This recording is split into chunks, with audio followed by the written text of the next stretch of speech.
కుటుంబం లేదు, ఒక రాత్రి లేదు, పగలు లేదు, ఆడ లేదు, మగ లేదు. ఎంతసేపు ఆ సెల్ ఫోన్ నొక్కుకోవడమే. ఒరే మనవడా, ఒరే మనవడా. Hi grandma. గ్రాండ్మా ఏంటిరా, బ్యాండ్ మేళల్లా నీ ముఖం సంతకెళ్ళా చక్కగా అమ్మమ్మ అని పిలవలేవా? అమ్మాయి మహాలక్ష్మి, అమ్మాయి మహాలక్ష్మి.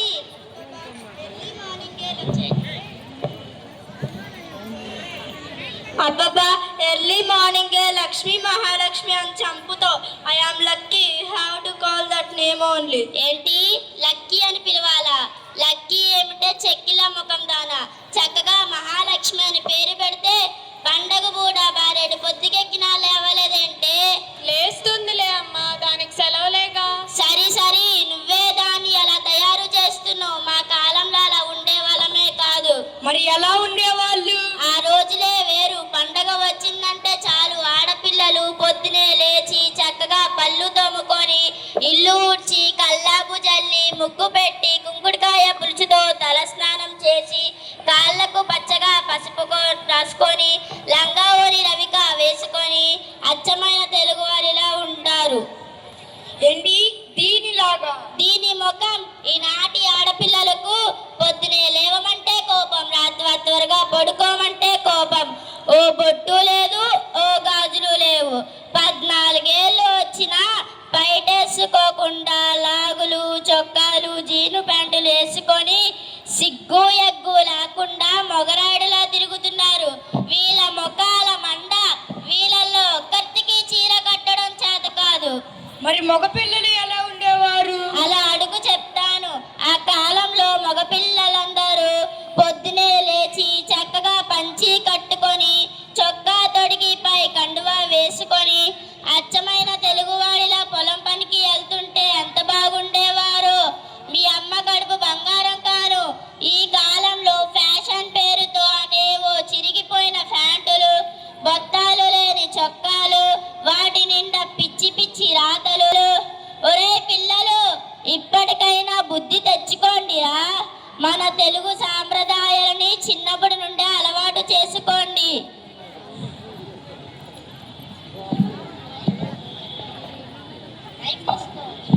అబ్బా, అప్పుడే మొదలు పెట్టిందా మీ అమ్మమ్మ?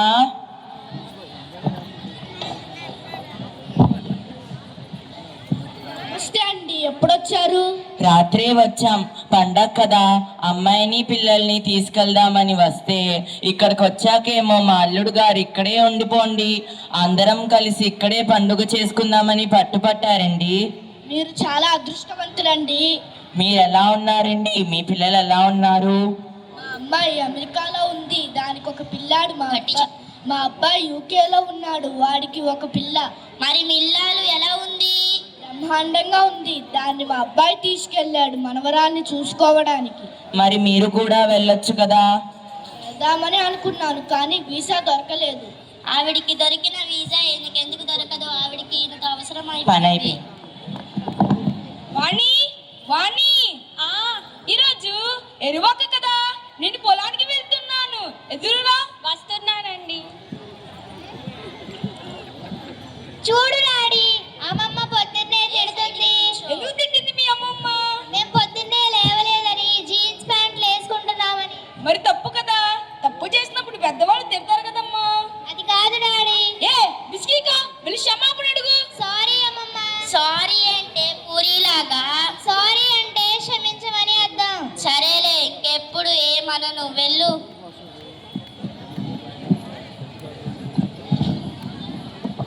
పిల్లలకి పెద్దవాళ్ళ పట్ల గౌరవం ఎలా కలిగించాలో ఈ ఒక్క పని ద్వారా నిరూపించావు. చాలా సంతోషం బాబు. వచ్చేటప్పుడు నాకు ఈ మందులు తెచ్చిపెట్టు. సరేనండి, ఆ ప్రిస్క్రిప్షన్ ఫార్వర్డ్ చేయండి. మరి ఇప్పుడు మిమ్మల్ని చూసుకోవడానికి ఎవరు ఉంటారు? లేకపోవడం ఏమిటి, ఒక టీవీ ఉంది, ఒక సెల్ ఫోన్ ఉంది. అవన్నీ మీరు చూడడానికి, మిమ్మల్ని చూడడానికి అని అడుగుతున్నాను. పని మనిషి ఉందిగా. అయ్యయ్యో, అయ్యయ్యో, మామయ్య గారు అప్పుడే వెళ్ళిపోయారా? ఆ ముఖం చల్లక పోయాడులే. ఎందుకే అలా అంటావు? ఆయన బాధపడరు? పడతే పడని. అప్పట్లో ఏమైందంటే నీకు పెళ్లి సంబంధం కోసం ఇక్కడికి వచ్చినప్పుడు అల్లుడు గారి గురించి అడిగితే మట్టి పిసుక్కునే వాడిని పిల్లని ఎందుకు ఇస్తున్నారండి అన్నారు. తరువాత మా వాడు అమెరికాలో ఉంటున్నాడు, కోట్లు కోట్లు సంపాదిస్తున్నాడని అల్లుడు గారి మీద లేనిపోనివన్నీ చెప్పాడు. అందుకనే మీ అమ్మ కోపం. కానీ నేను మీ నాన్న మట్టిలోనే పుట్టామే. మట్టి విలువ తెలిసిన వాడే కావాలి. మాకు పరాయిల దేశంలో ఉండేవాడు అవసరం లేదు. ఆఖరికి మందులు తేడానికి దిక్కయింది కూడా అల్లుడు గారే. సరే సరే, అవన్నీ ఇప్పుడు ఎందుకులే. అమ్మాయి మహాలక్ష్మి, అమ్మాయి లక్ష్మి, ఏం చేద్దాం అనుకుంటున్నావమ్మా? అది అమెరికా వెళ్ళి ఎంఎస్ చేస్తానంటుంది. అమెరికా ఎందుకే? చదివేది ఇక్కడే అఘోరించవచ్చు కదా. నేను అమెరికాలో చదవకూడదా? నా ఇష్టం, నేను అక్కడే చదువుతా, నీకెందుకు? అమ్మమ్మ, అప్పట్లో మీరు టీవీ లేకుండా, సెల్ ఫోన్ లేకుండా, కనీసం కరెంటు కూడా లేకుండా ఎలా బ్రతికేవారు? మీకు బోర్ కొట్టేది కాదా? అచ్చం మీలాగే ఇప్పట్లో మీరు ఆటలు పాటలు కార్యాలు పాడి పంటలు లేకుండా ఎలా బ్రతుకుతున్నారో మేము కూడా అలాగే బ్రతికే వాళ్ళం.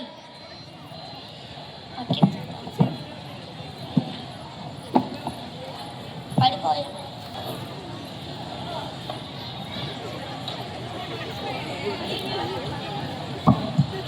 మైక్ తీసుకుని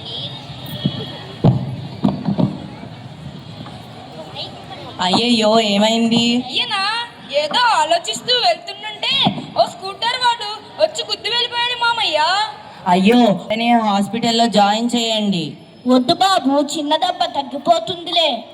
మరి ఇప్పుడు పెద్ద తాత గారిని ఎవరు చూసుకుంటారు? మనమే చూద్దాం. వద్దు బాబు, నేను ఇప్పటికీ నీకు చాలా రుణపడ్డాను. నేను ఇప్పటికీ నీకు ఎంతో ద్రోహం చేశాను.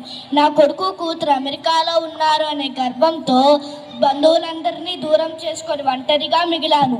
నీకు వచ్చిన పెళ్లి సంబంధం కూడా చెడగొట్టడానికి ప్రయత్నించాను. అలాంటి నా మీద నువ్వు చూపించే దయను తట్టుకోలేకపోతున్నాను. దయచేసి నన్ను ఏదైనా వృద్ధాశ్రమంలో జాయిన్ చేయి. ఎంత ఖర్చు అయినా పర్వాలేదు, నీకు రుణపడి ఉంటాను. అయ్యయ్యో అయ్యయ్యో, అలా అనకండి పెద్దనాన్న. తల్లి తండ్రి లేని నాకు మీరు తండ్రితో సమానం. మిమ్మల్ని చూడడం నా బాధ్యత. మన బాధ్యత ఎలా అవుతుంది? మరి అదే కుటుంబం అంటే, కుటుంబంలో ఎవరికి సమస్య వచ్చినా మనమే వాళ్ళని చూసుకోవాలి. అదే సాకుతో వాళ్ళని మనం చూసుకోకుండా ఉండకూడదు నాన్న. పెద్ద తాత గారికి బోల్డ్ మన ఫ్రెండ్స్ ఉన్నారు కదా. ఫ్రెండ్సా? వాళ్ళంతా నేను పోయించే ముందు వచ్చే ఫ్రెండ్స్ మాత్రమే అని నాకు మొన్ననే తెలిసింది. నేను మంచాన పడిన వెంటనే వాళ్ళంతా నాకు దూరం అయిపోయారు. అవును, ఎంతమంది స్నేహితులున్నా రక్త సంబంధానికి ఉన్న విలువ దేనికి లేదు. కుటుంబం అనేది మన భారతీయ హైందవ జీవనానికి ఆ భగవంతుడిచ్చిన ఒక వరం. కాబట్టి మనం ఆ వరాన్ని నశించుకోకుండా చక్కగా తెలుగులో అమ్మా నాన్న, అక్క చెల్లెళ్ళు, అన్న తమ్ముళ్ళు, పెద్దనాన్న పెద్దనాన్న అని బంధాలన్నీ ఈ సాంప్రదాయంతో ముడిపడి ఉన్నాయి. కుటుంబం అంతా ఐకమత్యంతో వీటిని నిలబెట్టుకోవడంలోనే ఒకరికొకరు సరిదిద్దుకుంటారు. మా తరువాత నువ్వు కూడా నీ తరానికి చెప్పాలి మనవడా. కాబట్టి నువ్వు కూడా మా దగ్గర ఈ సంస్కారం తెలిసి ఉండాలి. కుటుంబం బాధ్యత యొక్క గొప్పతనం తెలిసి ఉండాలి. ఓకే తాత.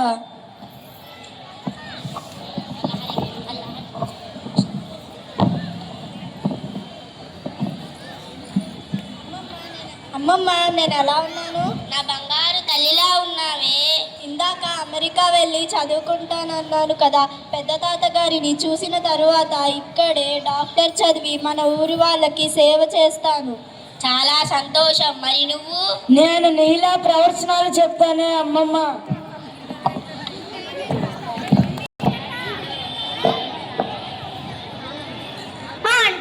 What are you doing? అంటూ ఏంటే నా పొందా ఎవరికి అంటూ వచ్చింది? అంచు అంచు కాదు, అట్టమ్మ అని అర్థం. నా కొడుకు అమెరికా రావడం ఏంటో, ఈ తెల్లదం కట్టుకోవడం ఏంటో ఇదంతా నా తలరాత.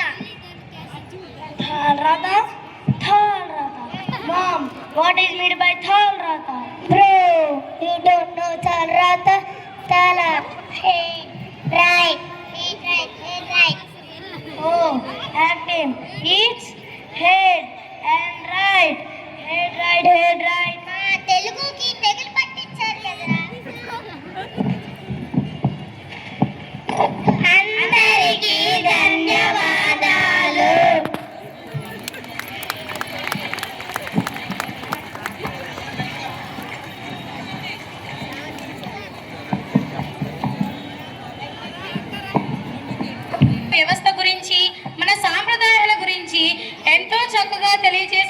శ్రీ శరణ్ ఇంగ్లీష్ మీడియం విద్యార్థులకు గట్టిగా మీ చప్పట్లతో ప్రోత్సహించాల్సిందిగా కోరుతున్నాను.